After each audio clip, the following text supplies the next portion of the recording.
안녕하세요. 노을쌤입니다. 오늘은 요양보호사 자격시험 이론 파트 35나 또 같이 풀어보는 시간 갖도록 하겠습니다. 네, 항상 첫 화면은 대단원, 소단원, 문항번호, 문항수. 이제 요거를 이야기할 날도 얼마 남지 않은 것 같습니다. 네, 내년 2024년 1월 1일부터 교과 과정이 좀 변동사항이 있죠. 네, 그 좀 기다리고 있어요. 올해 이제 준비를 다 하셔서 올해 시험을 보시는 분들까지만 아마도 유효하지 않을까 싶은 마음으로 갑니다. 네, 내년 이제 나와봐야 알겠지만요.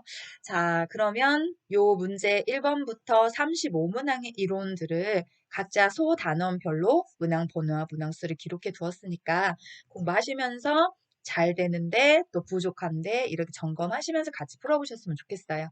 자, 그러면 문제 풀러 가기 전에 항상 부탁드리는 거 하나 하고 네, 1번부터 가도록 하겠습니다. 네, 귀로 듣기 공부하셔도 좋습니다. 왜냐하면 안 하는 것보다 일단 다 좋으니까요. 그런데 조금 더 유튜브를 효과적으로 보고 싶으시다라고 하신다면 귀로 듣기 플러스 직접 눈으로 보시면서 종이 놓고 저랑 같이 풀어보시고 틀린 문항은 번호를 좀 체크하셔서 나중에 어느 단원을 조금 더 보충해야 될지 자가진단용으로 모의고사를 좀 보셨으면 좋겠어요. 자, 그러면 1번 시작하도록 하겠습니다.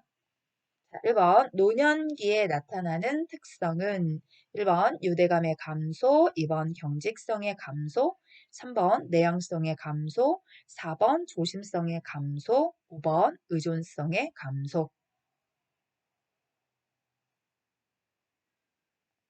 네, 정답은 1번입니다.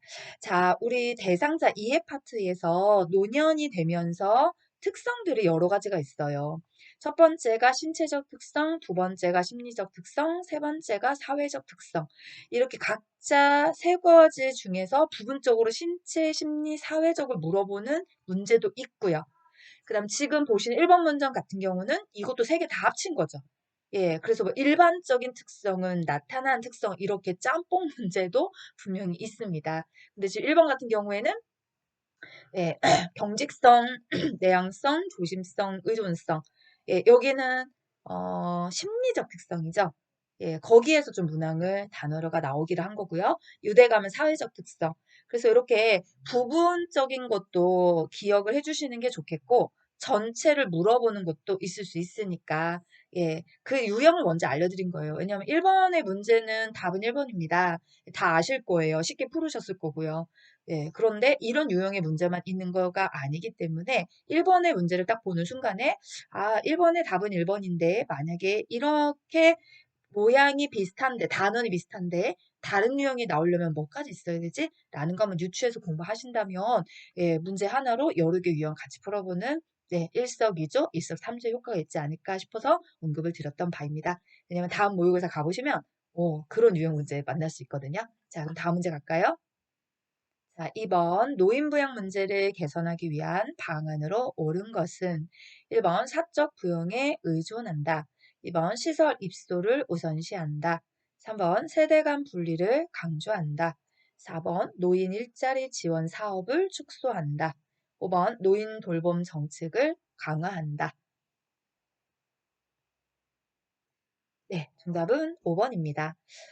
신체적, 심리적, 사회적 특성. 네, 지금 1번에서 풀으셨죠? 그 다음에 요 단원이 부양의 문제. 예, 요게 이제 두 번째고요.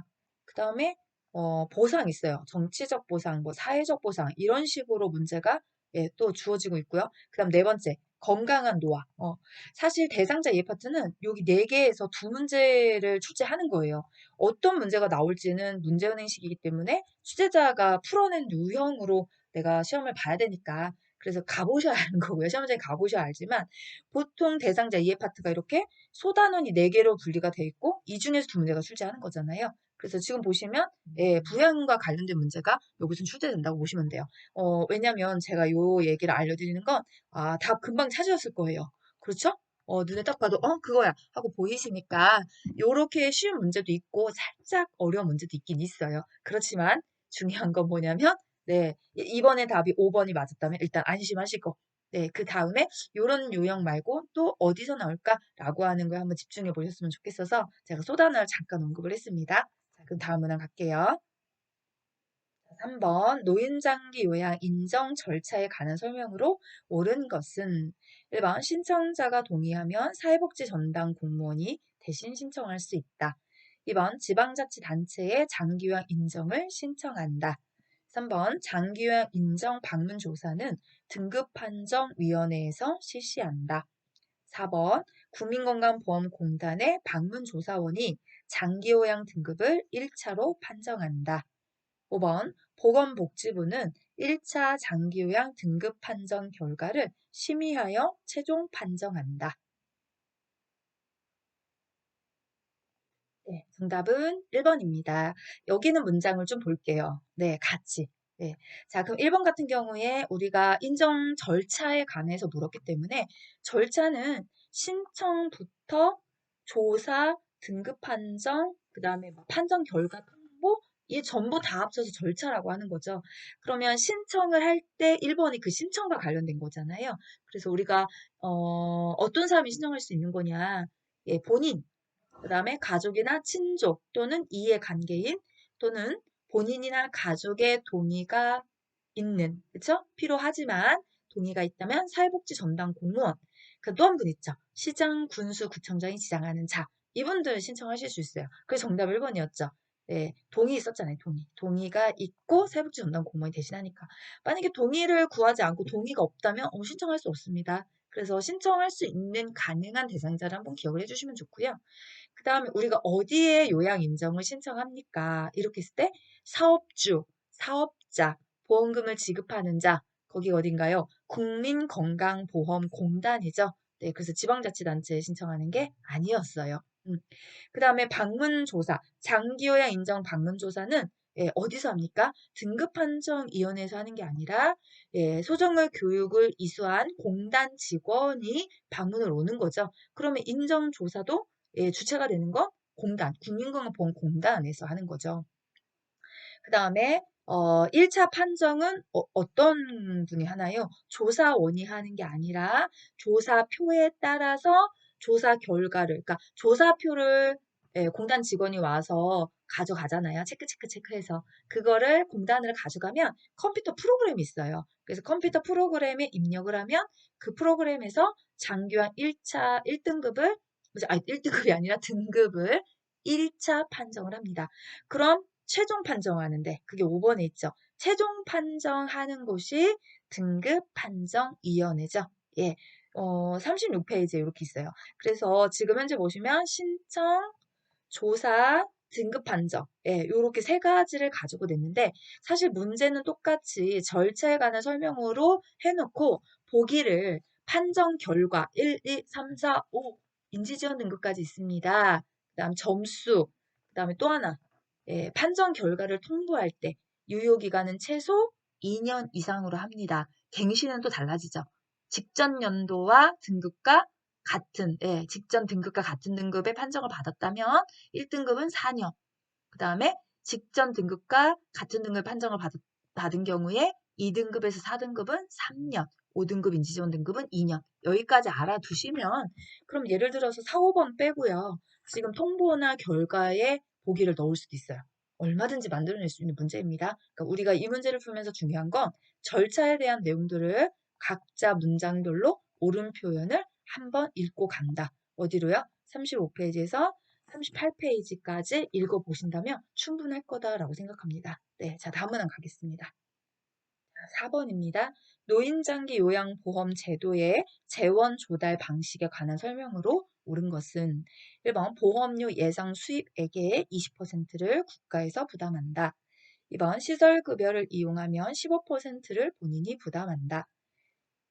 3번 재가급여를 이용하면 20%를 본인이 부담한다. 4번 전체 재원은 보험료와 국가 지원으로 구성된다.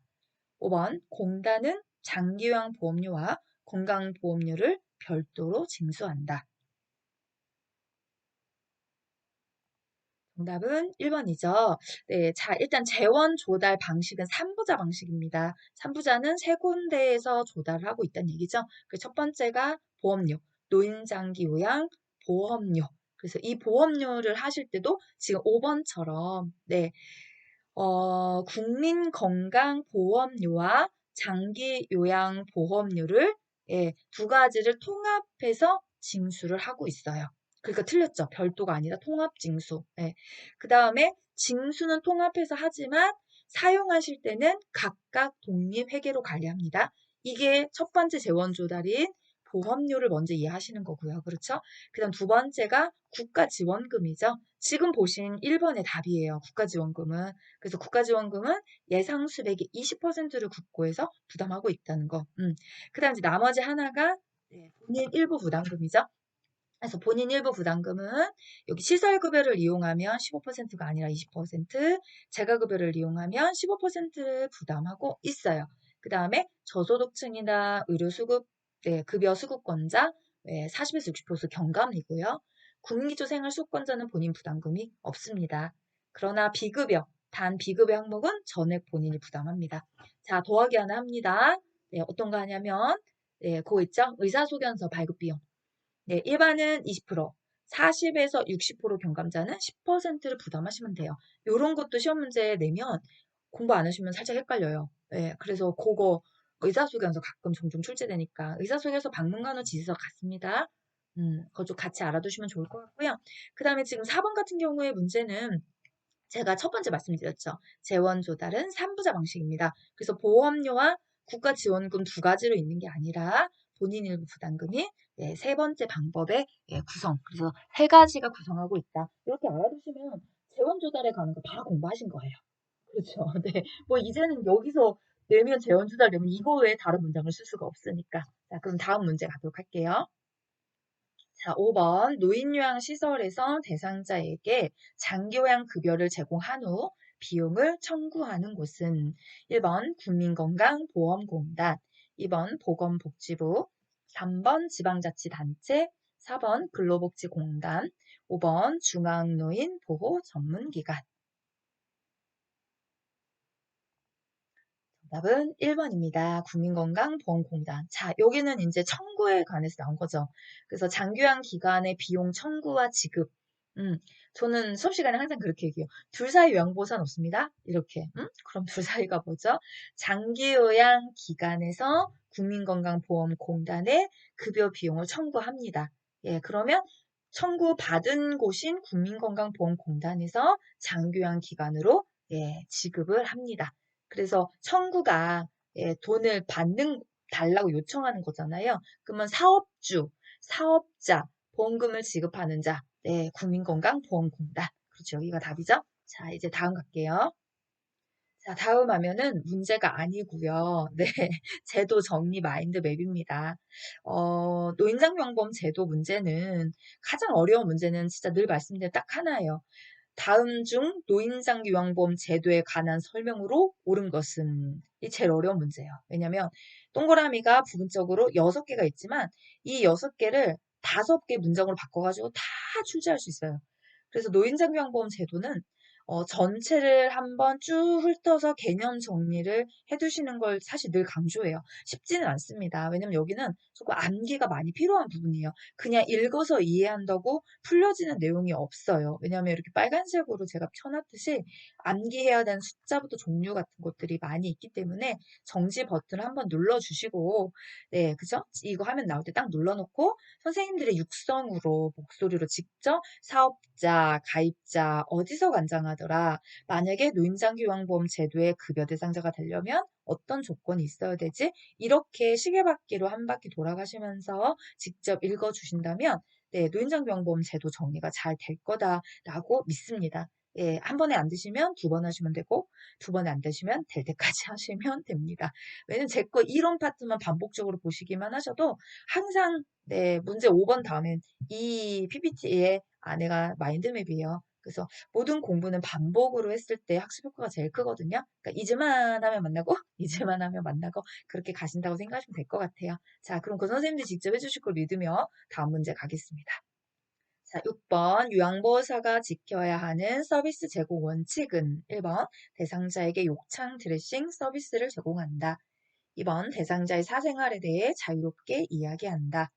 3번 서비스를 제공하기 전에 대상자의 습관을 확인한다. 4번 대상자 상태와 관계없이 서비스를 제공한다.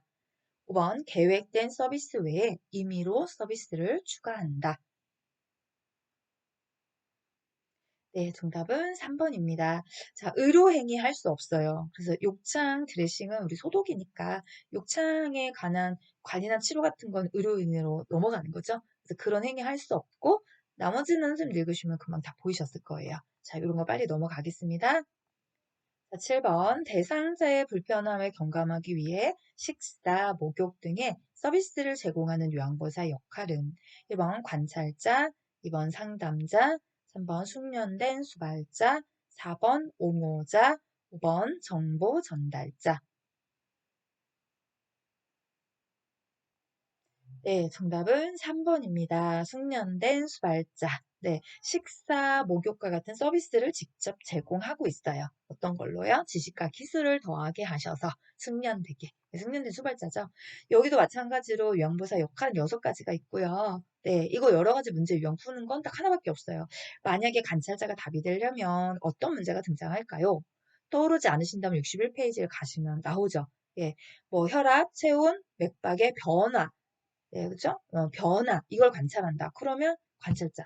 상담자, 말법과 상담자라는 용어가 있죠? 의사소통 기법을 활용해서 그 동작하시면 돼요. 옹호자, 예, 학대, 소외, 차별, 대상자를 위해서 입장에서 편들어주고 지지해준다는 거. 그 다음 정보 전달자. 네, 뭘까요? 그렇죠. 정보나 이런 내용들을 가족에게도 장애에게도 서로 전달해주는 중간 통로 역할을 하기도 하고 또는 서비스 내용 변경 같은 거에 관한 기관의 보고 요즘 보고라는 글자 좀 많이 쓰거든요. 시험 문제에서 보고 나오셔도 정보 전달제 해주시면 돼요. 왜냐면 보고도 어차피 정보를 전달해주는 통로 체계와 같은 거니까 그렇죠? 네, 그러면 요렇게 역할이 6개 중에서 다 기억하고 넘어간다. 예, 안 한 거 있나요? 동기유발자 있네요. 왜? 오지선이니까. 동기유발자. 예, 그 대상자 능력을 최대한 발휘해서 동기를 유발시켜주도록 만들어주는 겁니다. 그 중에 하나일 겁니다. 시험 문제 나오면요. 네, 다음 문항이요. 자, 8번. 다음에서 시설 대상자가 침해받은 권리는 대상자의 휴대전화 사용을 제한하거나 사전에 동의 없이 대상자의 사진을 촬영한다. 1번. 사생활과 비밀 보장에 관한 권리. 2번. 신체 구속을 받지 않을 권리. 3번. 충분한 정보를 제공받을 권리. 4번. 소유물을 스스로 관리할 권리. 5번. 차별을 받지 않을 권리. 정답은 1번 사생활과 비밀보장에 관한 권리. 네, 휴대전화 사용 안 되고 사진 촬영 전부 다 어떤 비밀보장 사생활과 관련된 이야기들이죠. 네, 그래서 쉽게 여기도 답이 잘 보이셨을 거예요. 자, 이제 시설윤리 강령은 다음 화면에서 정리하겠습니다. 자, 시설윤리 강령 이렇게 15개가 있어요. 그래서 각 개념에 대한 시설 정보에 대한 접근성을 보장받을 권리를 대표한 단어가 어떤 내용입니까? 이 표준교재에서 제가 다 뽑아서 정리해 놓은 거거든요. 그리고 이 초록색깔 글씨는 이제 어떤 거냐면 문제 사례. 그런데 최근의 문제들을 유형들을 잘 훑어보면 어떤 경우가 있냐면 이 사례가 아닌 책에 없는 사례 시험 문제 많이 내기도 하는 것 같아요. 예, 그래서 사실 요런 문제 사례 내용보다는 개별화된 서비스가 어떤 뜻입니까? 아예 욕구를 파악하는 겁니다. 이렇게 그쵸? 그 다음에 존엄한 존재로 대우받는다는 건 뭡니까? 예, 치매이어도 어르신 존중해줘야 되고 인권 교육 같은 거를 실시해야 됩니다. 이렇게 개념에 관한 내용을 더 정확하게 알고 계셔야만 문제 사례를 표준교재가 아닌 걸로 바꿨을 때 답이 쉽게 좀 보이시는 것 같아요. 그래서 물론 초록색도 중요하지만 빨간색의 개념들이 훨씬 더 중요성이 있다라고 지금 생각을 하는 거거든요. 예시가 자꾸 바뀌다 보니까.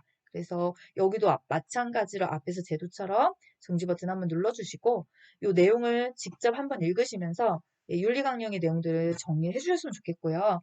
만약에 제가 해놓은 페이지, 이 페이지만으로는 좀 이해가 잘 안 된다.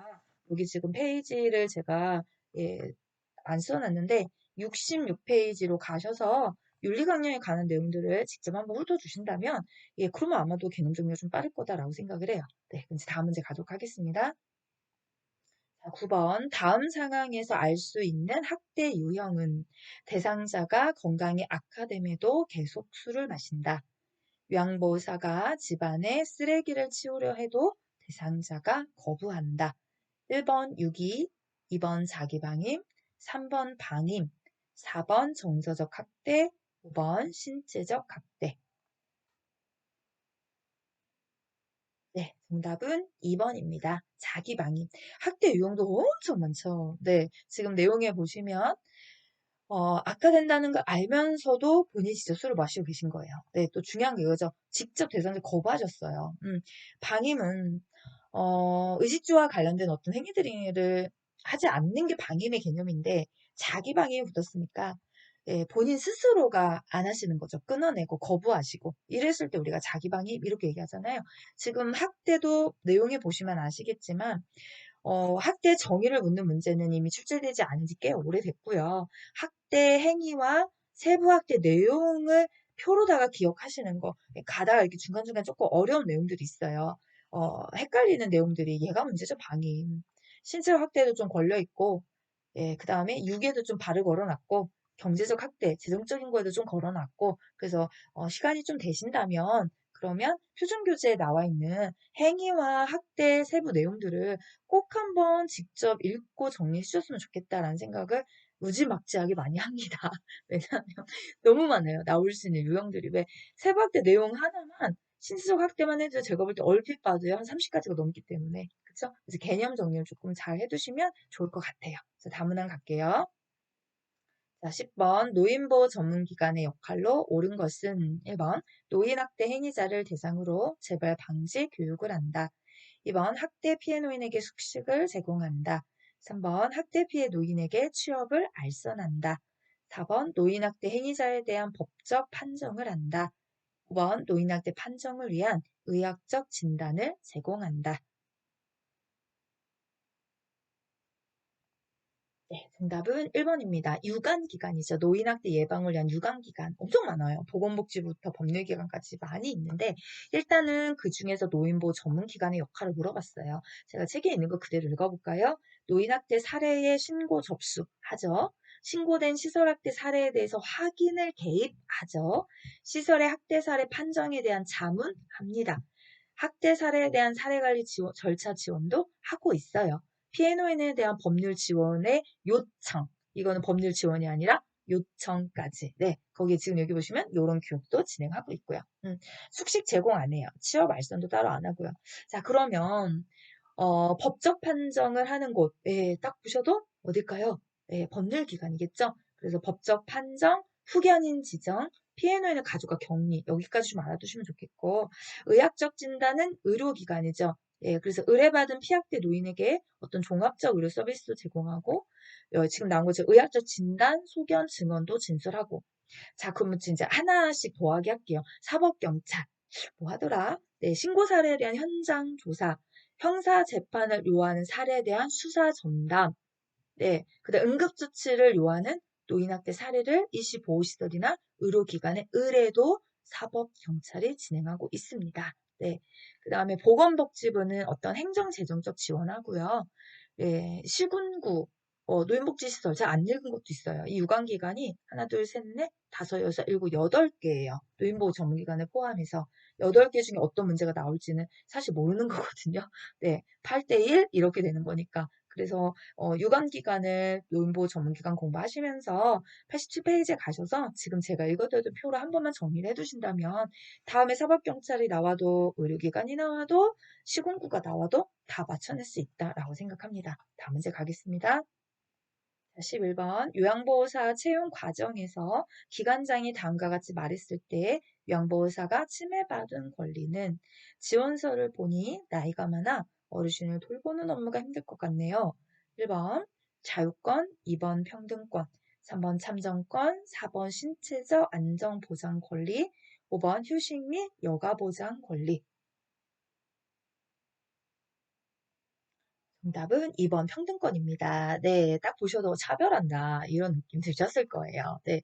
자, 그러면 요양보호사의 인권에 관해서 나와 있는 항목이 첫 번째가 평등권. 지금 보셨던 평등권이죠. 그래서 고용 형태나 연령, 성별, 학력, 출신 지역, 종교에 의해서 차별받지 않아야 합니다. 그 다음에 두 번째가 노동과 관련된 권리입니다. 그래서 요 휴식과 여가 보장에 관한 내용은 노동과 관련된 권리에 들어가요. 여기 외에도 노동시간의 합리적인 제한, 노동과 관련된 의견을 자유롭게 표현하고 또 동등한 노동에 대한 동등한 보수가 보장돼야 되고 이런 내용들 노동 관련 권리예요. 그 다음에 또 하나 있습니다. 자유권. 자유권에 해당하는 것은 의견과 표현의 자유를 누릴 권리, 사상, 양심, 종교의 자유를 누릴 권리, 자유 및 신체적 안전에 대한 권리 보장. 요거죠. 신체적 안전. 요건 자유권에 들어가는 거잖아요. 예. 그 다음에 휴식 및 여가 보장 권리는 노동 관련과 권리고요. 저게 무슨 말이죠? 이렇게 하신다면 혹시 89페이지 표준규제 돌아가시면 저도 표준규제 읽고 있어요. 그냥 제 생각대로 말하다가 안 맞을 때도 가끔 있고요. 저도 오래 가르쳤어도 혼동되는 부분이 있거든요, 사실. 그러다 보니까 저는 문제풀이 할 때 사실 옆에 표준규제를 꼭 놓고 해요. 실수를 줄이고 싶어서. 저도 틀리면 좀 난감하니까요. 그래서 선생님들도 저처럼 제 유튜브 공부하시거나 어쨌든 뭐 유튜브에서 요양보 문제풀이 많이 하니까요. 사실 시간은 좀 걸리지만 가장 효과적인 방법은 옆에 표준교재를 두고 이렇게 모르는 건 정지하고 표준교재 돌아가서 책 한번 읽고 자, 그 다음에 이제 정리가 어느 정도 됐으면 다음 문제 넘어가시고 요렇게 공부하는 게 효과성에서는 진짜 넘버원입니다. 예. 자, 그럼 다음 문제 갈까요?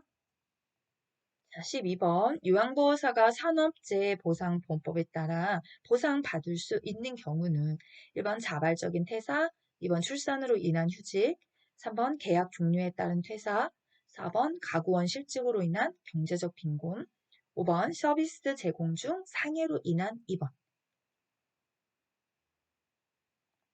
정답은 5번이죠. 네, 산업재해는 어떤 현장에서 그죠? 업무상의 사유에 따른 근로자의 부상, 질병, 장애, 사망에 대한 이야기들을 보상하는 법적 장치죠. 그래서 여기 보시면 서비스 제공 중에 어떤 상해로 인한 이거 나머지는 해당 사항이 안 돼요. 여기도 답 금방 보이셨을 거예요. 자, 그럼 산업재해 보상보험법도요. 지금은 대상자, 이거에 서비스를 받을 수 있는 대상자가 어떤 사람입니까? 라고 하는 문제의 내용도 있지만 사실 가장 많이 출제가 되는 건 시비원 같은 유형이 아니에요. 예, 문제 모의고사 많이 풀어보신 분들 딱 감이 오실 겁니다. 산재 근로자 보호에 대한 내용이 있죠. 네, 폐업을 해도 네, 부도가 나도 뭐 지급받지 않는다. 그 다음에 강제로 종료 해고할 수 없다. 3년에서 5년간 유용하다. 압류 안 된다. 채권자 못 건드린다. 세금 떼지 않는다. 이런 항목들이 있어요. 그런 항목들이 산업재해보상법에서는 가장 많이 출제된 유형이었거든요. 그거 좀 같이 알아주셨으면 좋겠다 싶은 마음에 93페이지 내용을 살짝 한번 언급하고 갑니다. 자, 다음 문항 갈게요. 자, 13번. 요양보호 서비스를 제공하는 동안에 요양보호사가 지켜야 하는 직업윤리 원칙은 1번 대상자와 가족의 소통을 제한한다. 2번 업무 수행에 필요한 지식을 습득한다. 3번 대상자를 수동적인 존재로 간주한다. 4번 업무 수행을 위해 자기관리를 미룬다. 5번 서비스를 상황에 따라 변경하여 제공한다. 정답은 2번입니다. 네, 여기도 제가 문제풀이 없이 바로 갈게요. 이거는 안 어려우셨을 거예요. 많이 풀어보시고 사실 문제 많이 안 푸셔도 이렇게 내용 쭉 훑어보시면 답 눈에 딱 보일 만한 문제들도 있거든요. 너무 겁을 먹진 않으셨으면 좋겠습니다. 쉬운 것도 있고 어려운 것도 있고 사실 혼재되어 있다 보니까 그렇죠? 네, 다음 문항이요. 14번. 시설에서 대상자가 다른 대상자를 성추행하는 것을 발견했을 때 대처 방법은 1번 행위를 중단시키고 시설장에게 즉시 알린다. 2번 큰 소리로 꾸짖는다. 3번 가족에게 알리고 퇴소시킨다. 4번 대상자의 행동을 못 본 척한다. 5번 동료 요양보호사와 대처 방법을 의논한다. 네, 정답은 1번입니다. 즉시 보고해야죠. 네, 중단시키고 얼른 보고하셔서 조치 방안을 찾아주셔야 됩니다. 자, 다음 문항 가겠습니다. 15번. 요양보호사가 서비스를 제공하는 동안 직업윤리를 준수한 사례는 1번. 제가 방문 시 대상자가 없어서 다음 방문일을 메모로 남겼다. 2번. 대상자를 선별하여 서비스를 제공하였다. 3번. 높은 장교양 등급을 받을 수 있게 도와주었다. 4번. 대상자와 친밀감을 유지하기 위해 유아어를 사용하였다. 5번 동료 요양보호사에게 근무를 대신해 달라고 사적으로 부탁하였다. 네, 정답은 1번이죠. 네, 맞습니다. 1번. 네. 선별하시면 안 돼요. 차별이니까요. 예, 뭐 증급을 유인, 알성 뭐 이런 거 뭐 이런 거 안 되죠, 그쵸? 예, 유아 사용하시면 안 되고요. 근무해달라고 대신 사적으로 부탁할 수도 없습니다. 다음 문항 가겠습니다. 자, 16번 근골격계 손상을 예방하기 위한 전신 스트레칭 방법은 1번 한 가지 자세를 5분 이상 유지한다. 2번 통증이 느껴질 때까지 동작을 반복한다. 3번 동작과 동작 사이에 쉬지 않고 진행한다. 4번 스트레칭된 상태에서는 숨을 최대한 참는다. 5번 상하 좌우 교대로 스트레칭한다. 네, 정답은 5번 상하좌우 교대로 스트레칭한다. 자, 그럼 1번에 어디가 잘못된지 한번 볼까요? 네, 5분 이상 유지한다. 네, 그러면 유지한다. 몇 분 이상 유지해라. 제가 표준교재를 지금 옆에 펴놓고 같이 보고 있거든요. 네, 우리가 스트레칭된 자세를 유지할 때는 5분 엄청 길어요. 10에서 15초 정도. 네, 그래야만 근섬유가 늘어나기 때문에, 그쵸? 통증이 느껴질 때까지 아니라 통증이 느껴지지 않는 범위 내에서 시원하다고 느낄 때까지만 해주시면 되고요. 쉬어줘야죠. 동작과 동작 사이 5에서 10초 정도. 그 다음에 숨을 최대한 참는다. 아니요. 예, 천천히 숨을 쉬면서 하셔도 충분합니다. 예, 숨을 참아가시면서 아유, 호흡은 편안하고 자연스럽게. 그렇죠? 예, 그게 이제 스트레칭 시 주의사항. 그 다음에 여기 빠진 거 보면 어떤 거 하나 있냐? 숫자. 같은 동작은 5에서 10회 정도 반복한다. 그거 하나 알아두시면 더 좋을 것 같아요. 왜냐면 지금 다 했어요. 이게 스트레칭 시 주의사항이 6개거든요. 오지선이니까 하나 빼고는 다 등장했다는 거죠. 자, 그럼 다음 문항 갈게요. 자, 17번. 요양보호사가 감염으로부터 자신을 보호할 수 있는 방법은 1번 예방적으로 항생제를 복용한다. 2번 임신한 경우 수두 증상이 있는 대상자와 접촉을 피한다. 3번 분비물을 만진 후 휴지로 손을 닦는다. 4번 감염 증상이 나타나면 예방접종을 한다. 5번 서비스를 제공할 때마다 멸균 장갑을 착용한다. 네, 정답은 2번이죠. 네, 우리가 임신한 경우에 수두 말고 또 하나 있어요. 풍진. 그래서 풍진이나 수두는 선천성 기형을 유발할 수 있는 감염성 질환이기 때문에 임신한 요양보호사는 네, 사실 다는 아니고요. 항체.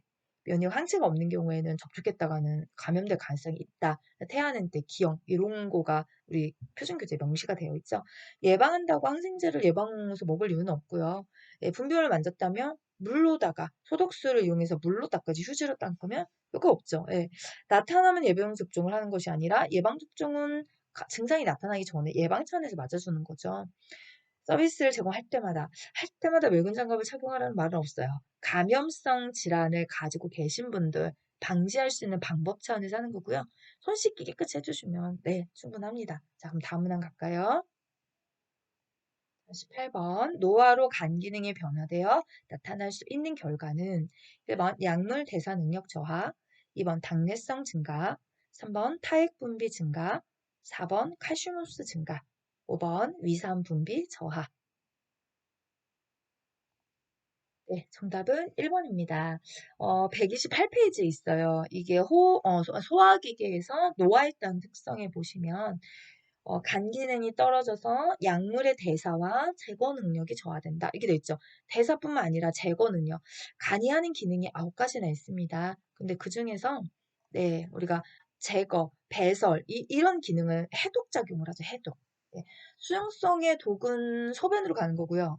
지용성의 독은 간으로 가는 거거든요. 그래서 수용성의 독은 오줌이 되는 거고 소변이요. 지용성의 독은 대변이 됩니다. 근데 간 기능이 떨어진다면 그러면 네, 우리가 약물 안에서도 몸에 안 좋은 성분들이 있어요.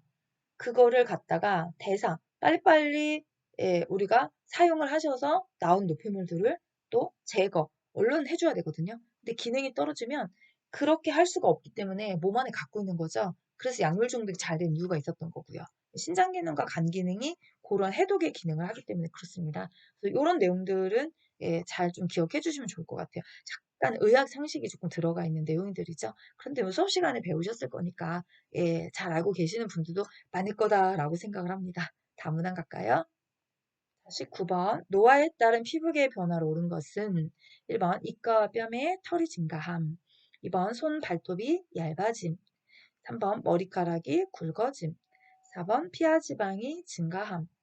5번 모근의 멜라닌 아니고 멜라닌 세포가 증가함. 네. 네, 정답은 1번입니다. 자, 피부계에서 우리가 증가되는 거, 입과 뺨에 털이 증가한다. 손발톱이 두꺼워진다. 요거는 좀 기억을 해주셔야 돼요. 자, 그러면 이렇게 소화기계부터 시작해서 심리정신계가 10파트인데요. 10파트 심리정신계까지. 심리정신계는 여기서 출제하지 않죠. 대상자 이해파트, 아까 1번 문제에서 제가 하고 왔어요. 거기에서 출제를 하고 있기 때문에 의학에서는 따로 나오지 않습니다. 그러면 내분비계, 당뇨가 나오는 내분비계까지 소화기계부터 9개 파트 중에서 이렇게 변화를 옳은 것은 이라고 물어보는 문제가 실제적으로 2문제, 3문제 정도가 출제돼요. 예, 이제 어느 파트인지 다 섞어가지고 문제를 출제하는 거죠. 그럼 중요한 건, 노화에 따른 모든 변화들은 감소, 저하, 좋아지지 않는데 이미 결론 내고 가는 거예요. 그런데 그 중에서 증가라는 단어를 쓴 애들이 따로 있다는 거죠. 거기만 암기를 해주신다면 사실 굉장히 빨리 풀 수 있는 문제거든요. 그 내용은 다음 표에서 보여드릴게요. 자, 표에 보시면 소화기계부터 시작해서 내분비계까지 증가라는 단어를 쓰는 문장만 제가 따로 뽑아놨습니다.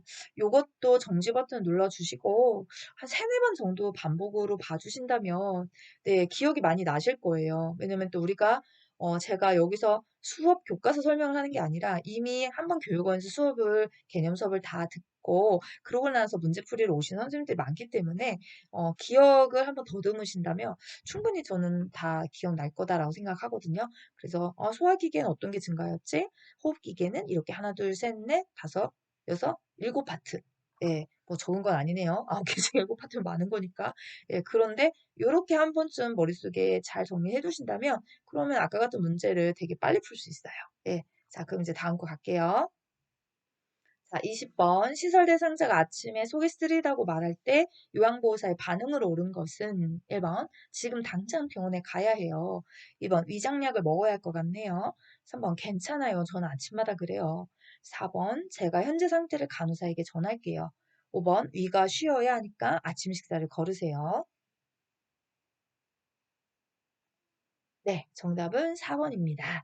자, 이거는 어떤 거냐면요. 의학에서 요양보호사 활동이라고 따로 나와 있죠. 사실 15시간의 배정 중에서 의학은 3시간은 실기예요. 실기가 이러이러한 파트별로 변화가 있을 때 요양보호사는 어떤 활동을 해야 합니까? 가장 중요한 게 질병명을 예측해서 말하거나 수술이나 약물치료가 필요하다는 이야기를 하면 안 된다. 그럼 어떻게 하는 겁니까? 속이 쓰리다고 하거나 변화된 부분에 대해서 가족이나 대상자에게 상태를 알려서 보고를 해주시고요. 그리고 거기서 끝나는 게 아니라 시설장이나 간호사에게까지 보고를 해주시는 거예요. 그 내용을 지금 이렇게 문장으로 풀어준 거죠. 속이 쓰리다고 하는 건 네, 뭔가 정상 반응은 아니니까 내가 함부로 약을 먹는다, 뭐 이런 것도 사실은 네, 해당 사항이 되지 않는 거죠. 그냥 무조건 보고예요. 이상하다. 내 어르신 속이 쓰리다고 그러지?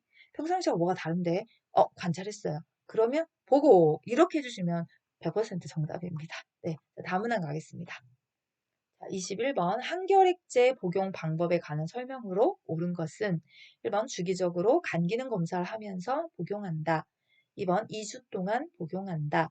3번 증상이 없으면 복용량을 줄인다. 4번 약물 복용이 끝날 때까지 격리한다. 5번 항결핵제 중 한 가지 약물을 복용하는 것이 원칙이다. 네, 정답은 1번입니다. 음, 항결핵제는 결핵을 예방하는 약이죠. 결핵은 호흡기계 질환이죠. 그런데 폐 기능이 아니고 간 기능입니까? 예, 간 기능입니다. 결핵약, 결핵균 자체가 엄청 독한 균이에요. 그 균을 잡는 항결핵제는 더 독해요. 예, 그래서 그 독한 약을 보통 6개월에서 1년 정도 복용을 하죠. 2주가 아니라 최단위 6개월이에요. 6개월에서 1년 이상 복용을 해야지만 결핵균이 죽거든요. 그래서 얘는 장기 복용하는 약인데 이렇게 독한 약을 오래 먹다 보면 아까 나왔죠. 해독하는 기능을 간에서 하게 되는데 간 기능이 약해져요. 예, 술 많이 먹으면 간 수치 막 올라가고 간 기능 떨어지는 것처럼 독한 약이니까. 그래서 그 상태를 확인하기 위해서 주기적으로 간 기능 검사를 하는 거거든요. 간 기능 검사 말고 또 하나 하죠. 뒷담 검사, 가래에서 결핵균의 상태 유무를 확인하기 위해서요. 그렇죠? 그래서 1번이 답이고요. 증상이 있든 없든 처방된 날짜만큼 복용해 주셔야 결핵균이 모두 사멸해서 죽을 수 있어요. 만약에 약을 끊으시면 죽지 않은 균이 다시 올라와서 치료 효과가 도루묵 다시 0으로 돌아갈 수도 있고요. 그 다음에 격리는 복용이 끝날 때까지 1년 내내 격리하는 게 아니죠. 활동성 결핵이 있는 진단이 된 상태, 전염성이 있는 상태에서만 격리를 요구하는 거고 나머지는 격리가 필요 없어요. 그렇죠? 그다음에 한 가지 약을 복용하지 않습니다. 내성을 쌓는 약이기 때문에 하나를 6개월에서 1년을 복용하게 되면 그 약이 무슨 뭐 때문에 먹는지 몸에서 이미 다 알아버려요. 그렇기 때문에 한 가지가 아니라 여러 가지를 줄 수밖에 없고 그러면 내가 이 약이야 저 약이야 이거 혼동하다 끝난다는 거죠. 그러니까 가지수가 많을 수밖에 없고요. 그래서 이런 이야기도 결핵약 복용법에 의해서 그 143페이지 표준기에 잘 나와 있으니까 내부안에 이렇게 표로 돼 있어요. 그 내용 한번 참고해 주시면 좋을 것 같습니다. 자, 그럼 전 다음 문제 갈게요. 자, 22번 복압성 요실금을 관리하는 방법은 1번 매시간 화장실을 간다. 2번 꽉 조이는 옷을 입는다. 3번 규칙적으로 줄넘기를 한다. 4번 체중을 조절한다. 5번 섬유소가 적은 음식을 먹는다. 정답은 4번입니다. 자, 복압성 요실금은 요실금 종류 중에 하나죠. 복부의 압력이 상승해서 소변이 밖으로 흘러나오는 거. 예, 그러니까 관리하는 방법 중에서 4번. 복부 비만인 경우에 복부의 압력이 올라가요. 그래서 그 높아진 압력으로 자꾸만 방광을 찍어 누르기 때문에 복부 비만이거나 또는 복부가 아니고 전체 비만이어도 복압성 요실금은 올라갈 수밖에 없어요. 그러니까 체중을 조절하라 라고 한 거고요. 줄넘기, 그 다음에 뭐 갑자기 뛰는 달리기, 뭐 이런 것들은 복압을 상승시켜요. 재채기, 기침, 웃다가 전부 다죠. 그런 건 할 수가 없고요. 지금 섬유소가 적은 음식은 이 변비 때문에 하나 두셔야 되거든요. 변비가 있어도 요실금이 심해지죠. 여자는 주머니가 공간 안에 3개, 앞주머니 소변주머니인 방광, 가운데 애기집 자궁, 뒷주머니 직장. 노인이 되시면 아기집인 자궁이 커질 이유는 없고요. 직장의 변이 꽉 차게 되면 커져서 앞주머니 방광을 찍어 누르면 요실금이 심해지죠. 그래서 변비만 없어도 요실금이 확실히 줄어들거든요. 변비가 없게 하려면 섬유소가 적은 음식이 아니라 많은 음식을 먹어줘야 되니까 얘도 오답 난 거죠. 그래서 다음 문항 갈게요. 자, 23번 침상에 누워있는 대상자의 욕창을 예방하는 방법은 1번 6시간마다 체위를 변경한다. 2번 격일로 피부 상태를 점검한다. 3번 목욕을 한 후에 전신에 파우더를 바른다. 4번 물수건을 대주어 피부를 촉촉하게 한다. 5번 침대 시트는 주름지지 않게 유지한다. 네, 정답은 5번. 침대 시트는 시트에 주름이 져 있으면 피부에 눌려서 욕장 발생 원인이 되죠. 체위 변경은 누워있는 경우는 2시간, 앉아있는 경우는 1시간. 피부 상태는 격일이 아니라 매일, 자주. 네, 그 다음 파우더 안 써요. 그죠? 네, 요거 또 파우더 피부 구멍 또 다 막죠? 네. 그 다음에 물수건을 촉촉. 아, 물수건은 좋은데요. 촉촉은 안 돼요. 촉촉이 아니라 건조. 네, 왜냐 습기에 의해서 미생물 번식이 있기 때문에 물수건을 대셔서 찜질을 하셨다면 마른 수건으로 반드시 물긴 닦아주셔야 됩니다. 다음 문항이요. 24번 노인 대상자에게 대상포진이 발생하는 원인은 1번 비만, 2번 면역력 저하, 3번 피부 건조, 4번 혈액순환 장애, 5번 신장 기능 저하. 네, 정답은 2번입니다. 네, 면역력이 저하되면 잠재하고 있던 수두바이러스가 피부 사이로 올라와서 그걸 일으키는 게 대상포진이었죠. 네, 자 다음 문항이요. 자, 25번 선망이 있는 대상자를 돕는 방법은 1번 큰 소리로 대화한다. 2번 신체 활동을 억제한다. 3번 가족의 방문을 제한한다. 4번 가족 사진을 침상 가까이에 둔다. 5번 밤에는 커튼을 치고 불을 끈다. 정답은 4번 가족 사진을 침상 가까이에 둔다. 네, 진압력에 관한 시간, 장소, 사람 이런 것들도 인지시켜 주기 위해서 시계나 달력이나 사진 등을 가까이 두셔라 라고 하는 거죠. 네. 자, 여기 보시면 가족 방문은 제한하지 않습니다. 다른 사람 타인의 대상자는 제한을 하지만 가족은 네, 정체성 유지. 예, 그것 때문에 네, 밤에는 커튼을 치고 불을 끄는 게 아니라 불을 켜주셔야 됩니다. 다음 문항 갈게요. 자, 26번 초기 단계의 경증 치매에서 나타나는 특징적인 증상은 1번 환각, 2번 대소변 실금, 3번 단기 기억력 저하, 4번 신체 활동 제한, 5번 의사소통 불가능. 정답은 3번 단기 기억력 저하입니다. 네, 표준교재 190페이지에서 191페이지까지 1페이지까지 초기, 중기, 말기로 나눠서 각 치매의 특징과 증상들을 언급하고 있어요. 네, 거기에 초기 치매 같은 경우에는 지금 봤죠? 장기 기억은 유지가 되고 단기 기억이 저하가 됩니다. 그런데 초기와 다르게 중기에서 많이 나타나는 거 문제 행동이에요. 각종 정신행동 증상이 빈번하게 많이 나타나죠. 그래서 환각 같은 경우 네, 그런 내용들은 중기에서 좀 발생할 수 있고요. 그리고 이제 말기 가면 독립적인 생활이 거의 불가능한 상태로 대소변 실금이라든지, 그쵸? 그 다음에 신체 활동이 제한돼서 누워서만 지낸다든지, 듣기밖에 가능하지 못한 말하기가 좀 안 되시는 의사소통 불가능 상태가 된다는 거. 이건 또 말기와 가까운 증상입니다. 자, 다음 문항이요. 자, 27번 뇌졸중을 의심할 수 있는 전구 증상은 1번 사지에 가려움증이 있다. 2번 한 개의 물체가 둘러 보인다. 3번 가슴이 조이는 흉통이 있다. 4번 새벽에 속쓰림 증상이 있다. 5번 목이 말라서 물을 자주 마신다. 정답은 2번. 네, 복시죠, 복시. 그래서 전구 증상으로 한쪽 다리가 마비된다든지, 발음이 분명하지 않다든지, 한쪽 막 쓰러진다든지, 쥐가 뱅뱅 도는 것처럼 어지럽다든지, 지금 나온 것처럼 물체가 안 보이거나 막 둘러 보인다든지, 벼락치듯 심한 두통이 난다든지, 그죠? 의식장을 깨워도 일어나지 못한다든지. 왜냐면 전구 증상이 앞전에 미리 신호를 보내주는 건데, 2번만 있는 게 아니기 때문에 제가 전구 증상에 관한 이야기를 표준교재 195페이지 내용을 직접 읽었습니다. 자, 다음 문항이요. 28번 파킨슨에 관한 설명으로 옳은 것은 1번 뇌혈관이 좁아져서 발생한다. 2번 고혈압이 주된 발병 원인이다. 3번 안정시 떨림과 근육 경직이 나타난다. 4번 도파민이 과잉 분비되어 발생한다. 5번 손상된 뇌의 반대편 신체에 영향을 미친다.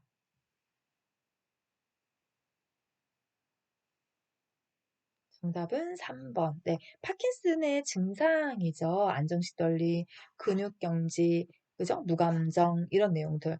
지금 보시면 뇌혈관이 좁아져서 고혈압이 주된 발병원인 손상된 쪽 뇌의 반대편 뇌졸중에 관한 이야기가 가깝습니다. 그리고 파킨슨은 도파민이 과잉이 아니라 도파민이 안 나와요. 저하되고 없어지고 그렇게 해서 생기는 질환이죠. 자, 다음 문항이요. 29번 노인이 운동을 꺼리게 되는 신체적 변화는 1번 자극에 대한 반응 감소, 2번 폐활량 증가, 3번 골밀도 증가, 4번 심장 근육의 수축력 증가, 5번 근육 피로도 감소. 네, 정답은 1번 자극에 대한 반응 감소입니다. 네, 나머지는 네. 아니죠. 네, 아니죠. 노인이 돼서 운동을 꺼리는 것뿐만 아니라 노인이 되면 어떤 변화가 옵니까? 이것만 해도 답이 사실은 1번이라는 게 눈에 좀 보이셨을 거예요. 네, 어렵지 않게 풀었을 거다라고 생각하면 넘어가겠습니다. 자, 30번. 금연으로 기대할 수 있는 결과는 1번 후각과 미각이 무뎌진다. 2번 혈압이 정상보다 높아진다. 3번 혈중 일산화탄소량이 정상으로 회복된다.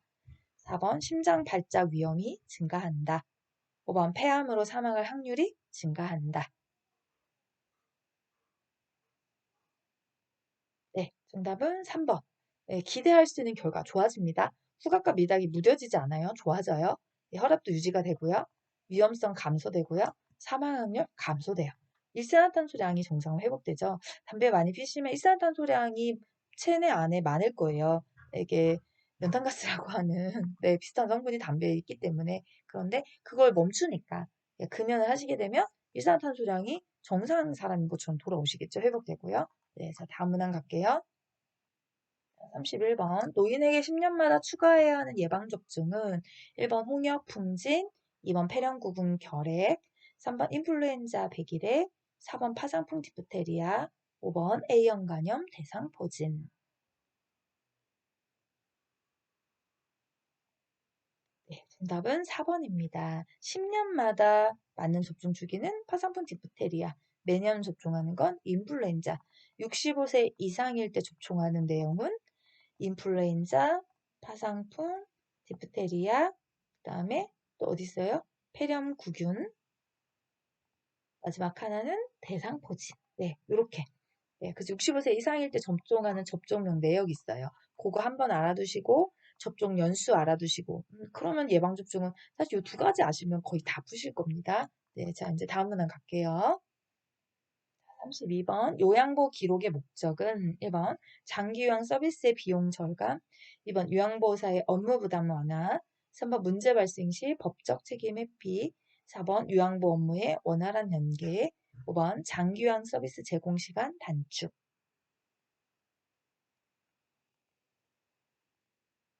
정답은 4번. 네, 기록을 하는 목적은 요양보 업무의 원활한 연계죠. 비용 절감. 왜 그런 거 전부 다 아니죠? 네, 자 다음 문항 갈게요. 33번 장기요양 기관에서 사례회의를 하는 목적은 1번 전문직 간의 직무평가, 2번 서비스 횟수와 비용의 절감, 3번 대상자의 장기요양 인정조사, 4번 서비스 제공 계획의 타당성 검토, 5번 가족에게 서비스 제공 계획 설명. 정답은 4번이죠. 서비스 제공 계획의 타당성을 검토해서 이렇게 하면 좋겠다.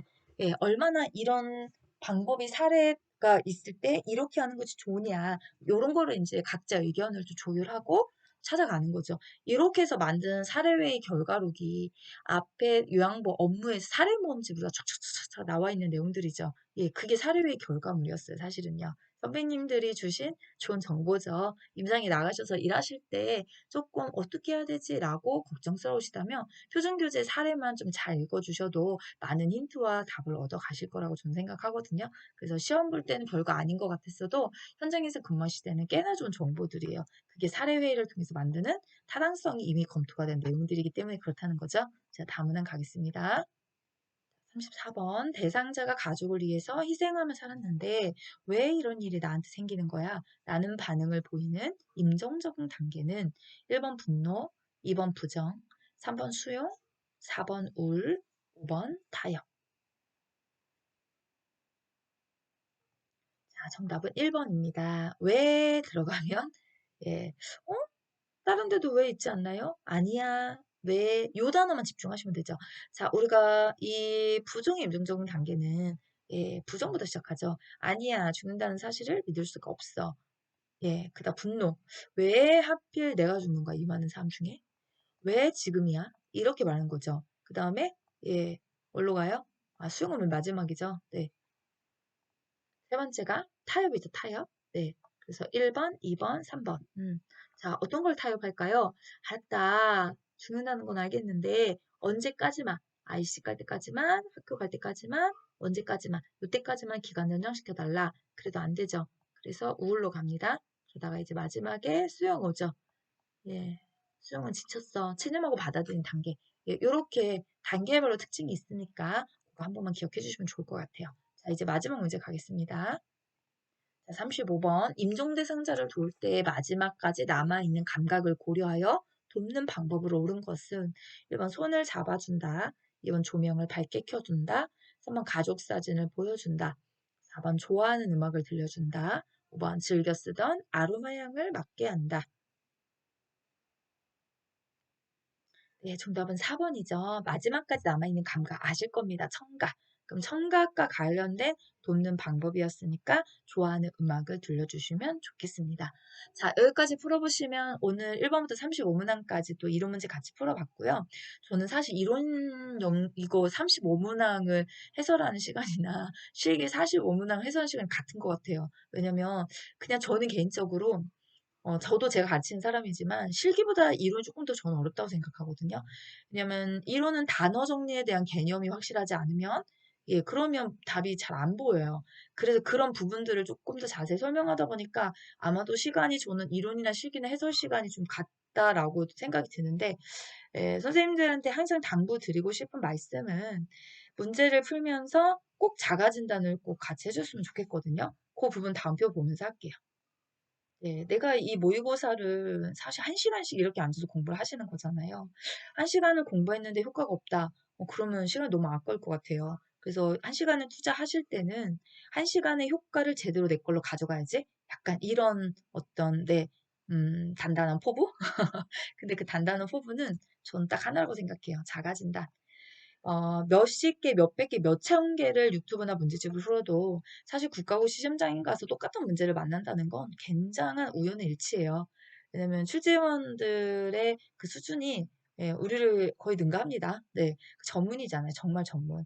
그렇기 때문에 말 바꾸는 능력. 제가 문제를 풀면서 가끔 감탄할 때가 있어요. 와, 진짜 출제원은 이래서 하는 거구나. 어떻게 이렇게 문제를 잘 바꿔놓지? 이거 되게 제가 감탄하거든요. 왜냐면 저도 문제를 만들고 있는 상황이다 보니까. 제가 그 능력이 못 들어가더라고요. 그래서 자가 진단이라고 하는 것은 이 문제를 통해서 알고 있는 개념이 무엇이고 나는 이 문제를 통해서 아직 이 개념의 정리가 안 됐구나. 그랬을 때는 항상 어디로 가는 거냐면 표준 교재로 돌아가는 거예요. 그래서 그 페이지를 다 점검을 하셔서 내가 부족한 페이지가 있다면 단원이 있다면 표준 교재를 한번 쭉 읽어보시기를 아주 적극 권장을 드립니다. 다른 합격 노하우는 없습니다. 책을 많이 읽을수록 사실 점수와 합격은 보장된다라고 생각하시면 돼요. 자, 그럼 오늘 저는 여기까지 하고요. 또 실기 준비해서 다음 주에 뵙도록 하겠습니다. 오늘도 공부해 주시고 끝까지 경청해 주시고 또 함께 와주신 모든 선생님들 응원 드리고요. 네, 화이팅! 남겨놓고 가겠습니다. 감사합니다.